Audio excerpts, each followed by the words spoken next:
We'll get more to the weather for you in just a minute. I want to thank you for joining us on this Sunday evening. I'm Carolyn Holly filling in.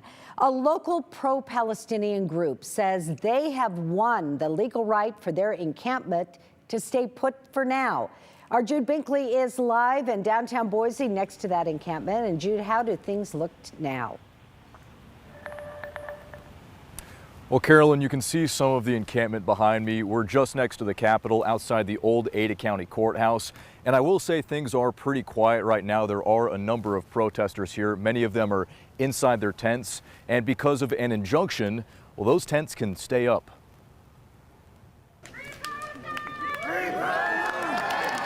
Tents were set up in the shadow of the State House over the weekend, part of an encampment erected by protesters calling for a ceasefire in Gaza. These tents are being used for symbolic purposes in order to demonstrate some of the conditions that are being created in Palestine right now. Those tents have remained in front of the old Ada County Courthouse through the weekend and could stay for longer. So long as protesters and demonstrators are just using these tents for symbolic or assembly purposes, they are allowed to stay here and continue in their demonstration. Casey Parsons is an attorney representing the group.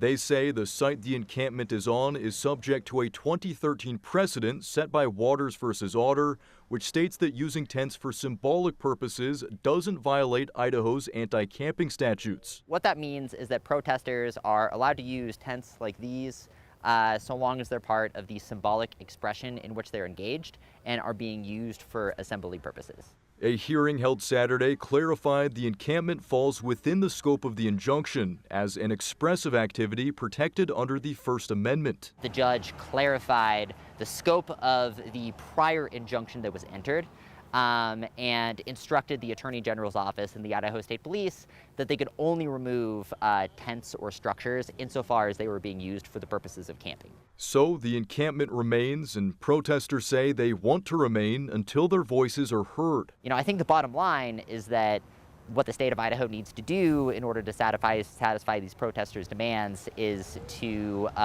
condemn and disclaim the ongoing genocide and commit to not furthering any funds for that purpose. And that was our Jude Binkley reporting right there. We have been told that since these protesters cannot camp or sleep in those tents, they've been working in shifts throughout the night.